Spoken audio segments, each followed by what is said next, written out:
بسم اللہ الرحمن الرحیم۔ روزے کی حالت میں کسی بھی قسم کی دوا وغیرہ کا استعمال کرنا، اگر وہ منہ کے راستے سے ہے یا ناک کے راستے سے ہے یا کان کے راستے سے ہے، یہ تین مقامات منہ کے راستے سے ہو یا ناک کے راستے سے ہو یا کان کے راستے سے ہو، تو اگر ان تین ذریعوں سے، ان تین راستوں سے انسان نے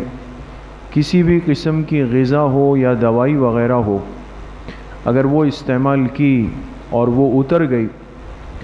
تو اس سے روزہ فاسد ہو جائے گا، اس لیے کہ منہ اور ناک کا جو راستہ ہے یہ براہ راست معدے سے جا کے جڑا ہوا ہے،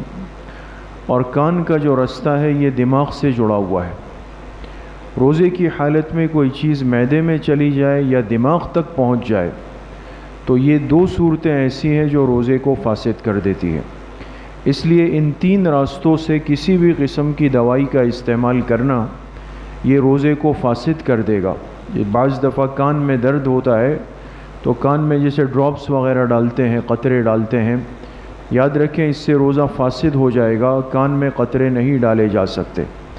البتہ اتنا سمجھ لیں کہ اگر نہاتے ہوئے کان میں پانی چلا جائے،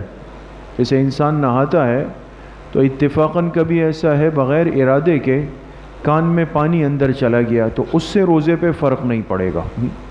اس سے روزہ متاثر نہیں ہوگا، روزہ باقی رہے گا۔ البتہ اگر کسی نے آنکھ میں دوائی ڈالی، جیسے آنکھ میں تکلیف ہے یا کوئی بیماری آ گئی، انفیکشن ہوا، اور آنکھ میں ڈراپس وغیرہ یا دوائی ڈالی گئی تو اس سے روزہ فاسد نہیں ہوگا۔ آنکھ کی دوائی سے روزے پر اثر نہیں پڑتا۔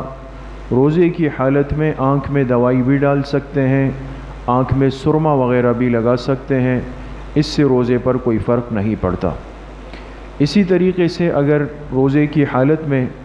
کسی نے انجیکشن وغیرہ یا ڈرپ وغیرہ یا جو شوگر کے مریض انسولین کے انجیکشن لگاتے ہیں، اگر یہ استعمال کیا جائے تو اس سے روزہ متاثر نہیں ہوتا، روزہ نہیں ٹوٹتا، چاہے انجیکشن اور ڈرپ کسی بھی قسم کا ہو، کسی نے طاقت کے لیے لگایا یا بیماری کے لیے لگایا یا شوگر کم کرانے کے لیے لگایا، تو انجیکشن جسم کے کسی بھی حصے میں، چاہے پیٹ میں ہو، ہاتھ میں ہو، کسی اور مقام پر ہو، تو اس سے روزے پر فرق نہیں پڑے گا، روزہ برقرار رہے گا۔ الحمدللہ۔